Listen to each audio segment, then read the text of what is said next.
All right, and we're live. Good evening, class. My name is Alfonso. With me, I have Maria Serrano, who is a 3D modeler over at the third floor. Some of her works include The Maze Runner, Hercules, Maleficent, X-Men Days of Future Past, Oz, and The Avengers. Hello, Maria. How are you doing today? I'm good, thank you for having me. Great. So you want to talk a little bit about what it is that you do to start? Yeah, sorry, go ahead. Take your time. Okay, okay. So, I pretty much am like how you introduced me, I'm a modeler, but as of currently, I am working under third floor pre-visualization. We're the ones that kind of take it from storyboards to 3D. We're pretty much like a tool being used by directors, art directors, production designers to kind of put storyboards, put words, put concepts into to more like life. Putting it to 3D and using us as a tool to create shots, to create environments, just kind of like a brainstorming tool almost, kind of in the very beginning of film or very beginning of yeah, just the very beginning. We are currently like um, in pre-production, kind of like we help create the foundation and the look of the film, kind of like that, just to give ideas, like stuff like that. Great. Now, with that in mind, what do you see your role is in the visual arts in society today, particularly in your profession?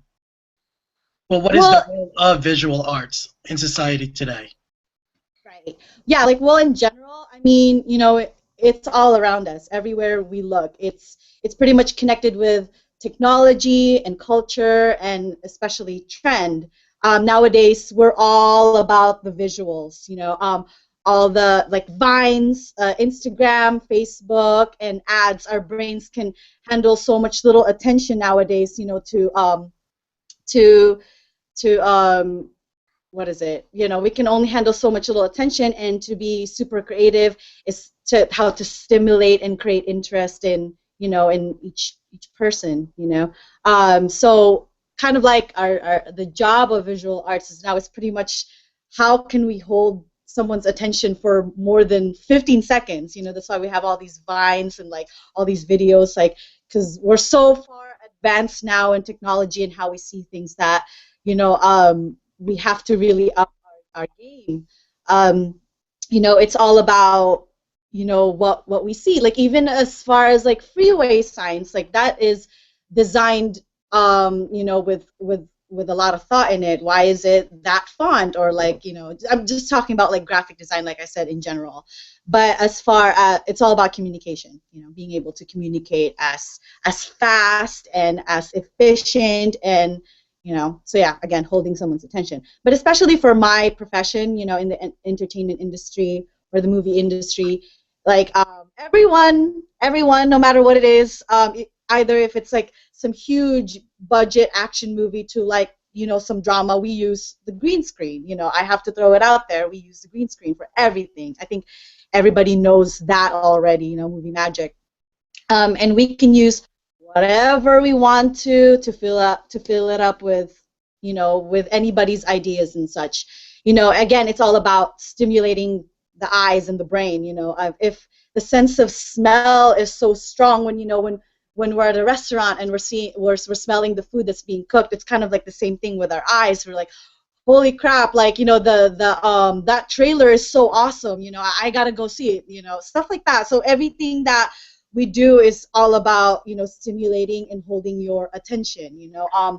Um, and the thing is, like, we only have this window of opportunity to engage the audience, to capture them and to sell to them and to make them believe, this is, what you're seeing is, we want you to believe what you're seeing. Like, my mom, for example, for Avatar, she believed that those blue people were real. I was No, like, she didn't. I was like, She did not. no, mom, did. She really did. She's like, are they like people in In costumes what and stuff like that? universe? In what universe? But that's the thing, we that was, for that, awesome, people did their job well because that's pretty much the goal.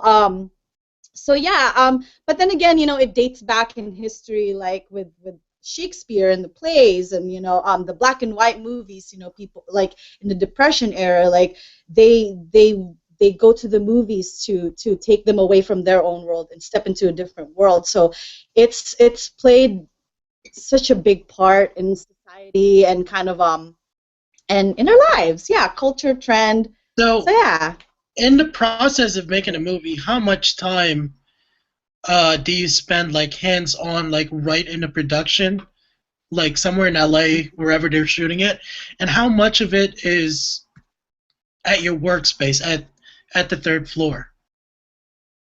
Okay, so it's actually different in every show, every project, every movie has their own pace, they have their own pipeline, and sometimes for me personally, they'll only need me for like, oh, we only need you for 2 weeks to a month, and then they'll be like for Oz, I was there for a year and a half. I pretty much saw the movie come alive from the script, from words all the way to the finals where they're actually shooting it on stage. So it actually depends. Like that's when I was sent out over there. Like I said, we are used as a tool, and with the directors, like having easy access, he'll be just like, oh hey, I need this, and I need the sky to change. I need it to be like more moody, and then I need more trees over here. I'm talking about the green screen portion of it, obviously.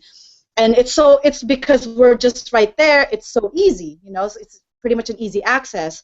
But that's like I said, it's from project to project. It's very different. It's whatever they need you for, and however long they need you for, however they want you to develop things, or maybe they just need you to be like, hey, we have this idea, and you just kind of just have something there for like a placeholder or whatever. Or yeah, like I said. You mentioned something about communications and media and technology. So, with new communications and media technologies, make imagery almost instantly available. Do you believe that this is having a positive or negative influence in your field? And if you could provide an example. I know you just touched over it with as far as attention span, but is there anything else that you might want to add to that? Okay. Well, I'm gonna talk first, like more general, I guess. Okay. Well, man, it's really just like having two sides of the same coin. There's always gonna be kind of like the cons about it, yeah, it's like how the future is being brought up. I remember me like playing outside and experiencing things. Things are more tangible. But now, people are more like, especially children now are really being raised like with all these new awesome technology like iPads and stuff like that. I don't know. I mean, we're kind of losing the human touch a little bit. I mean, people have always debated over that, like, oh my gosh, too much TV, too much cell phone, too much whatever. You know, um, you're going out for coffee with a friend, but they're so engrossed with like playing with all these high-res video games on their phones, or watching the basketball game, and kind of like, yeah, texting each other while, or like messaging each other while they're in front of each other. It's kind of like, that's kind of like the con part of it. But if I'm talking about my industry, of course, it's very pro. It's awesome. It's very positive. Kind of like it's a way to advance and keep up. So it's definitely positive. The new technology that we see on computer graphics, games, movies, it's looking really amazing and unbelievable, and it just kind of brings new challenges to in a good way, and opportunities to push it even further. Like the best example I can think of is the Oculus. It's awesome. I actually I had a got to chance. play with it. Yeah. Yeah, I had a chance to actually put it on. It's like it's a whole different experience. Did you do the roller coaster one? This one was like walking. There's a storytelling audio, and then you're walking through, and like you're just kind of looking around, and then again like there's a story going through, and you're just kind of following it, and it's like it really just takes it to a whole different level of like virtual reality and stuff like that. Like all those movies, like kind of predicting the future. It's we're getting there, you know. So I mean, it's awesome. It's awesome to see how, you know, how the human capabilities can like really take us there. So definitely, as far as our industry is, it's an awesome challenge, and you know, it's again learning process. Yeah. Now, what popular images do you see that are frequently repeated throughout your industry? Oh man, you will not believe how many ideas are like derived from old stuff, things being remade. Like so many movies now are being remade. Kind of just like, you know, how fashion comes back again and again. Like next year, bell bottoms are probably gonna come back, you know, and it's the same with movies. Each genre, whether it's fantasy, action, adventure, or sci-fi, you kind of still get that same feeling or mood and concept and the color palettes. It's just better quality now. Like things that you couldn't really do before, you could do it now. Like it's made possible now. But if you compare the movies of today and now, there's just so much similarities and in storytelling.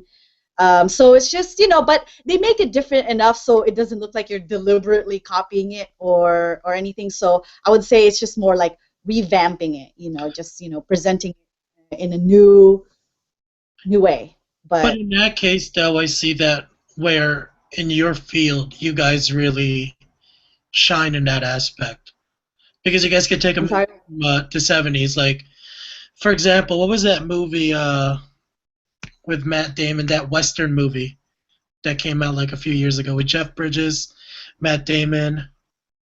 It was a remake of a John Wayne movie.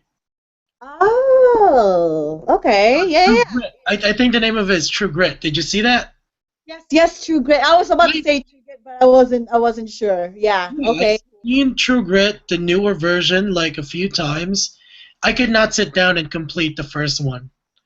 And Mm, I guess for me, it's kind of like, like what you were saying. Like, a lot of people get mad because I'm not a big Star Wars fan. But I tell them, like, the first Star Wars I seen was Episode 1. So it was difficult for me to okay. appreciate Star Wars from back then because I see Ah. something in an advanced form, and it's difficult to you kind of like regress and like there's no appreciation when I watch it. But then again, like if I put it on context and like, wow, well this came out, what was it in the '70s that came out? Mm-hmm. So I think in that essence, it's like really ahead of its time. I see. Yeah, like you know, like I said, like I mean, it's funny because I'm actually more like a fan of the older ones, you know. Because I guess it's also like now the with because people are seeing the new technology, like what we can do with the new CG and all these like awesome things that to revamp and make it even look better. So people are used to that. They are used to the HD. They're used to that clear lines and the like the high definition and stuff like that. So I think that's what it is. Whereas before maybe they were more focused on the plot and the storyline, even maybe like the performance and acting, and now it's more just like when you talk about action movies, it's like it has to be in line with like Avengers, and stuff like that, that blockbuster film that everybody's like so hungry for. Well, But I thought with speaking of Star Wars, and I hate to put you on a spot, but I segue through that for a reason. I mean, you've worked with X-Men, you've worked for Avengers, you worked for The Rock's movie Hercules. Are you working on the new Star Wars? Are you in that crew? no, I'm not. No, but Are I you paid by Lucas to say that? And then we come to find out later that you were. no, I promise. I even though like they do swear people to secrecy about like working on certain projects until they're like released or whatever. But I honestly, Star Wars, no, I'm not. I wish, no, but I did. I've I've worked with people that are currently working on it and stuff like that, and I'm really hearing good things about it. All right. Well, we can't wait for that release. So, It's amazing. really quick, who is one of your favorite visual artists, and what is your favorite style of visual art? Okay. So my favorite, I think, you're gonna call me cheesy because what pretty much got me into this industry since I was a kid was Final Fantasy VIII. So I knew from then on I was attracted to the genre of fantasy.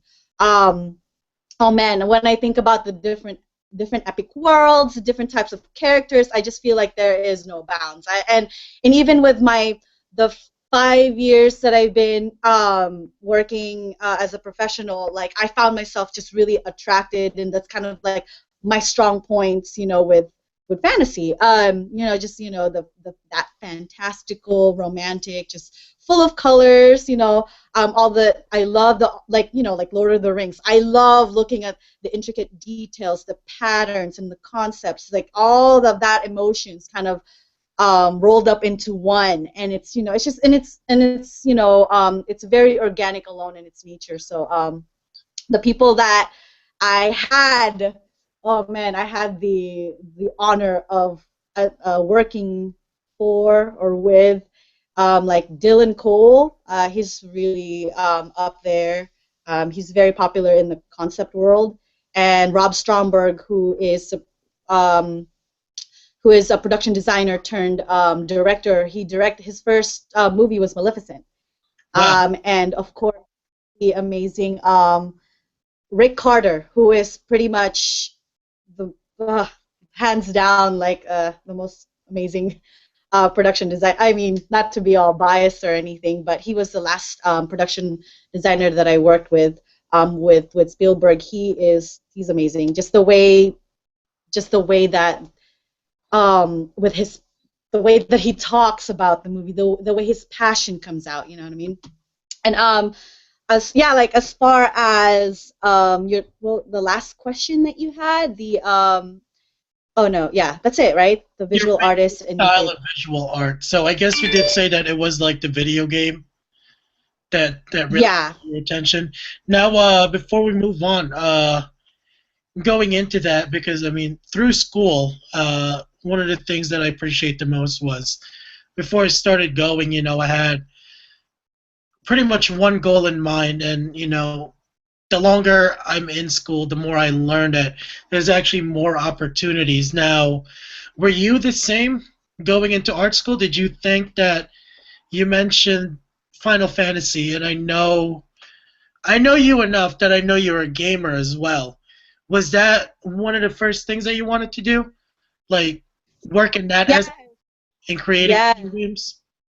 Totally. Yeah, like I was, I mean, I've been playing it with my brother since I was, yeah, like a kid, since like a freaking family computer or something. And then when I first saw my CG cut with Final Fantasy VIII, it just blew me away. And I thought to myself, yes, yes, that's what I want to do.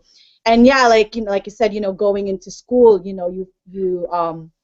it just quickly just inspired me. I was like, there's so many branches that I could go to. There's so many things that I was learning all at once, and I just, I told myself like, all right, games are really awesome, and and stuff like that. But for some reason along the way, it kind of like, along the way of like finding out all these branches, all these things that I could do, like I was more attracted to going into to movies. Games actually, I think one of the things that I was that not turned me off really, but kind of yeah, I guess you can say that.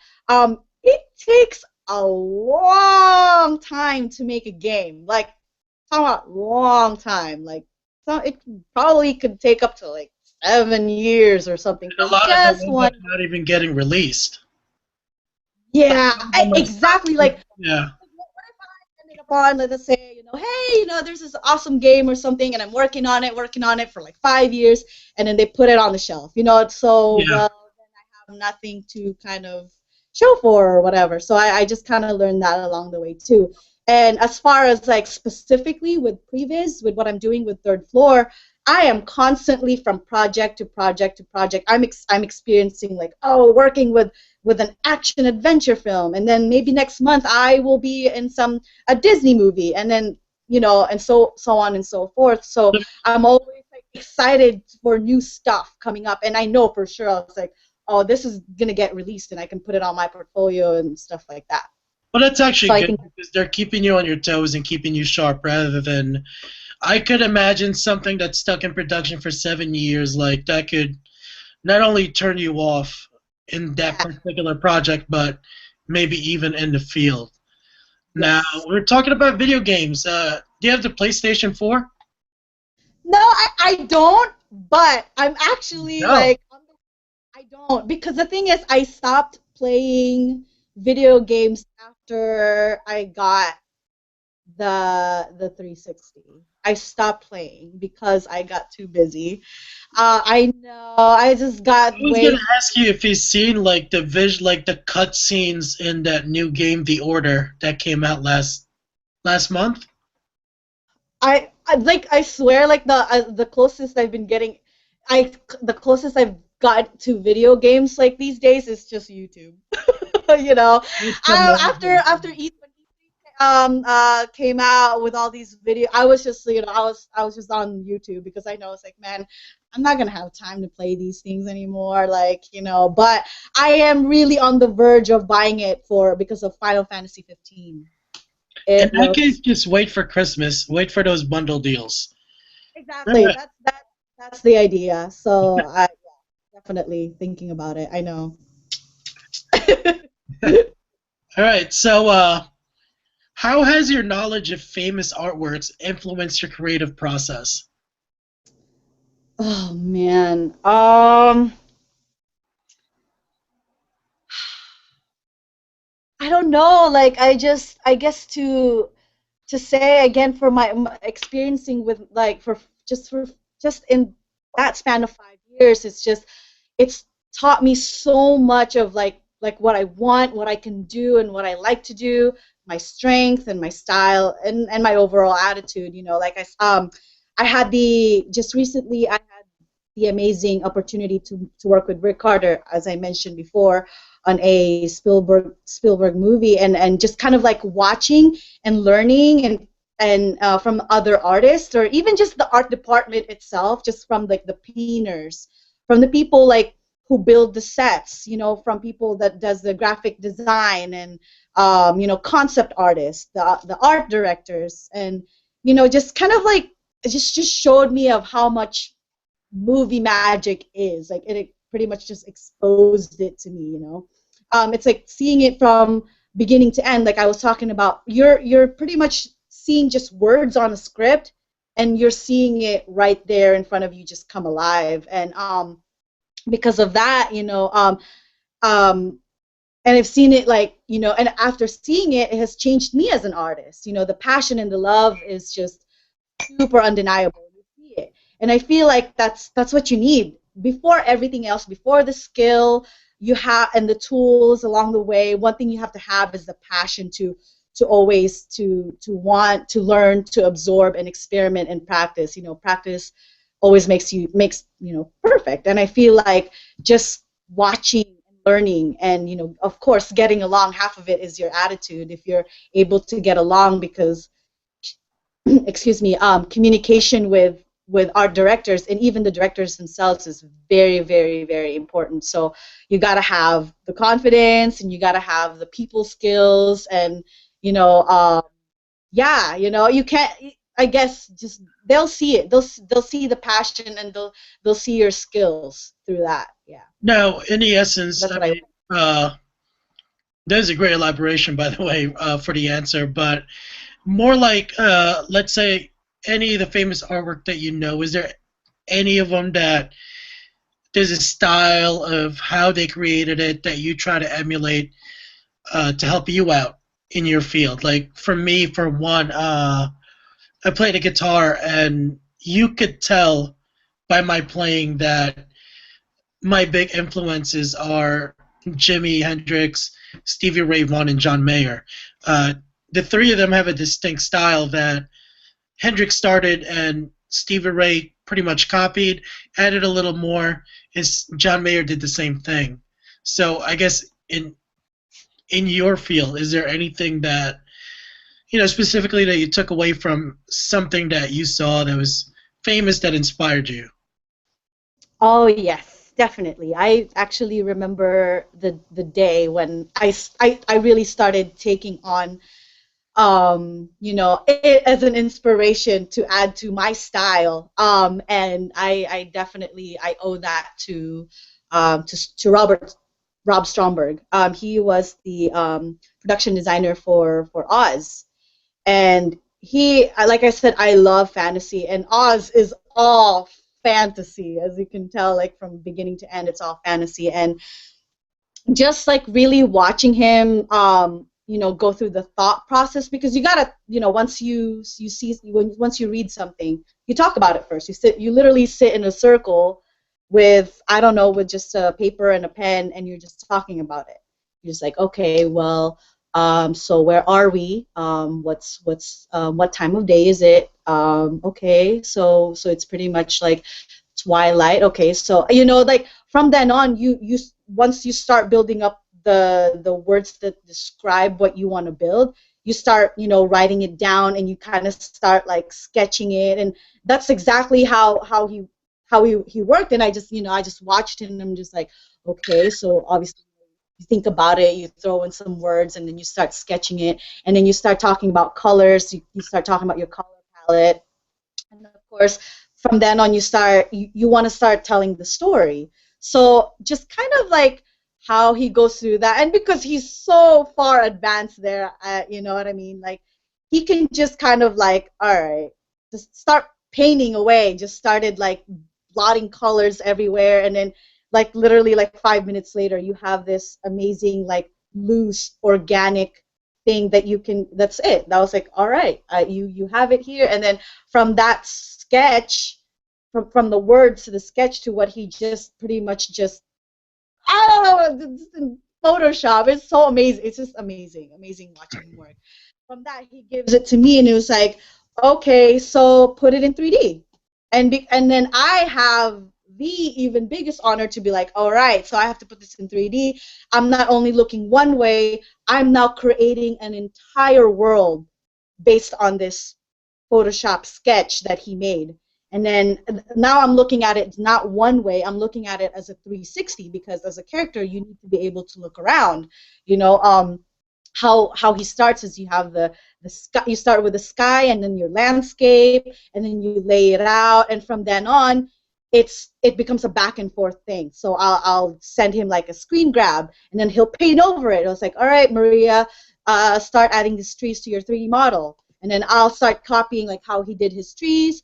And then, all right, back and forth again, back and forth, to the point where he's like, all right, now it's your turn to create the rest of it. You know, like, where do you want to put the plants and stuff like that. It's really that into that detail where you get into like, all right, what kind of flowers, what color flowers should I put in here? So now I'm starting to tap into like when we started. Okay, we're thinking about the mood.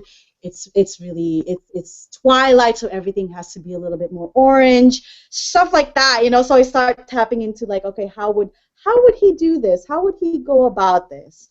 So yeah, specifically that's when I learned about the art department, and just the, like I said, the communication, and just the skills and the tools that you really need to come up with all these concepts to build a foundation for the movie. You're pretty much just kind of like, I know I'll never see, like, because we are in pre-production. I know I'll never see my actual final work in there, but I'll know in my heart, hey, we were there in the very beginning, where it was We're in really the fun early because we were process. able to create. were the ones that were playing around with everything, and it's no holds bar. Like nobody's talking about budget yet. They're just like, oh, go crazy, just do something cool, and you're just like him, you're with your paintbrush, you're just going crazy with your paintbrush, until the end, they're the ones who have to, finesse everything. But, you're given this block of clay and you're just mushing away, and that's what I feel like definitely what I learned from it. It's awesome to be a part of the pre-production actually, because that's when you're part of like that core team that just kind of like, hey, let's just do whatever's cool, whatever will look good, and we'll see what happens, and let's see if it makes it to the end. Well, you pretty much answered all my question, but since this is getting broadcasted, I don't have a ton of followers or subscribers, but for those who do take the time to watch this, I'm going to throw a bonus question. Has there been a project that was thrown at your lap, something that you believed in, that ended up getting scrapped? Let me see. There are, oh man, it's really, man, you put me on the spot because I can't even like remember all this. What's the one thing that sticks out that you actually took it home with you because you believed in a project so much and you're like, man, like, why couldn't I get it together? Like, I thought that could have been something. Okay, I think there was. It was another fantasy movie. There's one that I think that one was sticking out to me. Not that I worked a lot on it, but I just thought I did work on it. Because I was coming. I think I was coming from Maleficent, and I was actually in London for that. But after I finished my my work with them, I was able to jump on a project that was an ongoing project, and I thought it was excuse me, it was really cool, and it was I was kind of bummed that they didn't go on with it because I thought it was a really cool. It was another adaptation. I don't know if I'm allowed to say it because it might come back again. You don't want anyone getting sued. Yeah, no, definitely. But it'll definitely. I don't know if it should come back. I think it should come back. That was a pretty awesome one. Yeah, definitely. I was pretty bummed when I found out they shelved it. I was like, man, that would have been cool. So yeah, definitely. All right, well, you answered pretty much all my questions. Is there anything else that you'd want to plug in? I don't know. Anything to look forward for? I know we spoke briefly off air. I don't know if you're allowed to repeat anything that you told me off air, but I don't know. I'm again put on the spot. at least give the website to your company so that whoever does see this, you guys get more recognition because you guys do a lot of great stuff, especially for us moviegoers who we're so judgmental, but we don't know the process that it takes. We're quick to drop words like "wow, that sucks" without really, now I have a little bit more of an understanding, and now when I go out, yes, I'll learn to appreciate it a little bit more.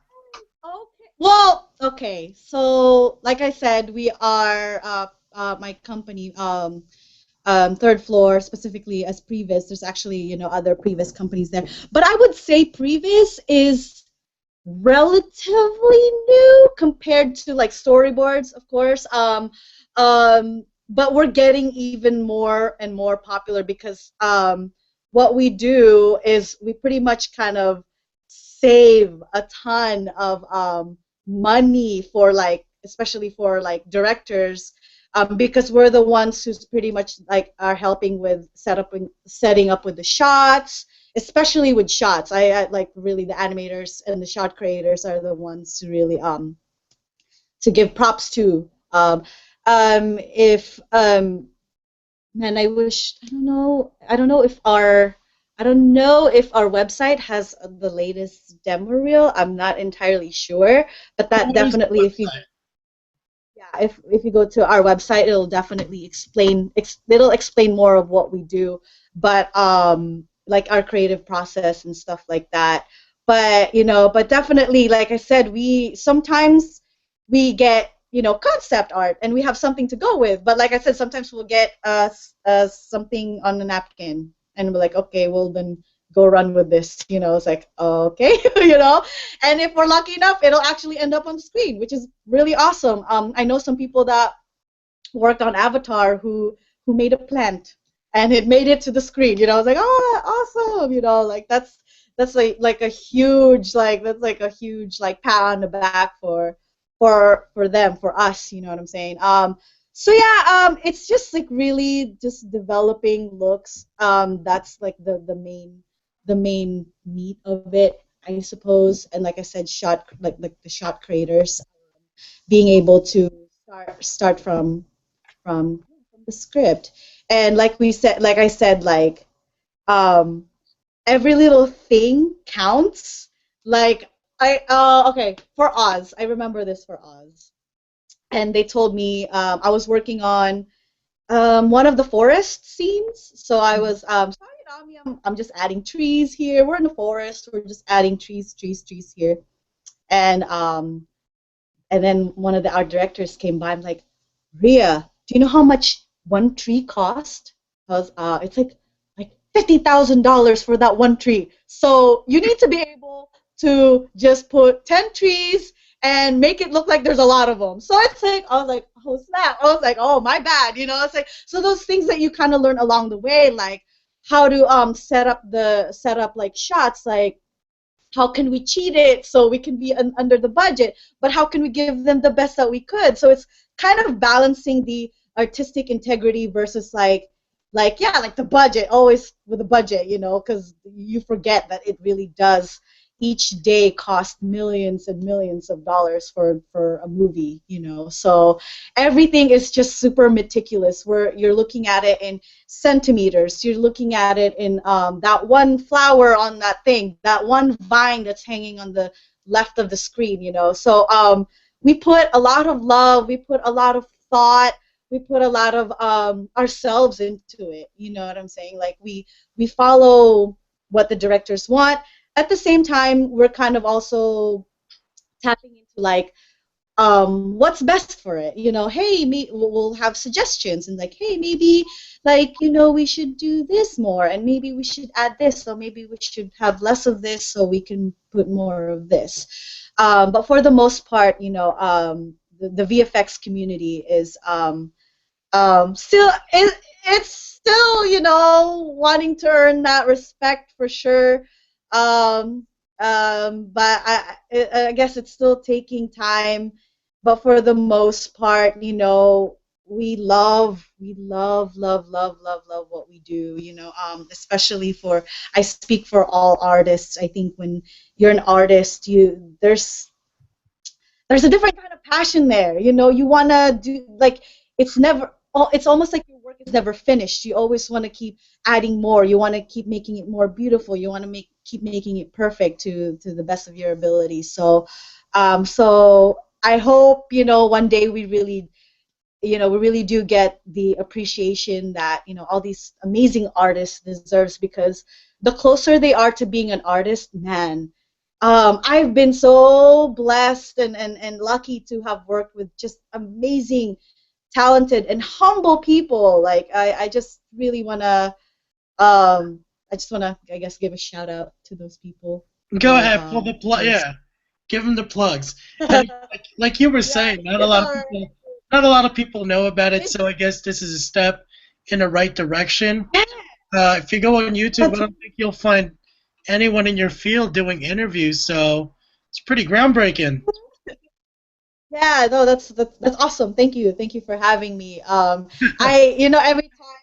time, like, anybody comes up to me and just that one question, hey, what do you do? It ends up being like this huge conversation, because of just like there's just so much into it. There's just Now we have so much video into proof it. of exactly what you do, so the masses will be I'm just educated. going off. Yeah, I'm just going off script now. You know what I'm saying? Like, it's just like I have just so much the utmost respect for these people who tirelessly, I'm talking about, like, it takes so much man hours to get something, to get the smallest task done. And it's like everybody's working, it's like a clockwork, you know, one person does this, and it just goes. That's why when you look at the what is this, the credits, Uh-huh. there's like a million people on it.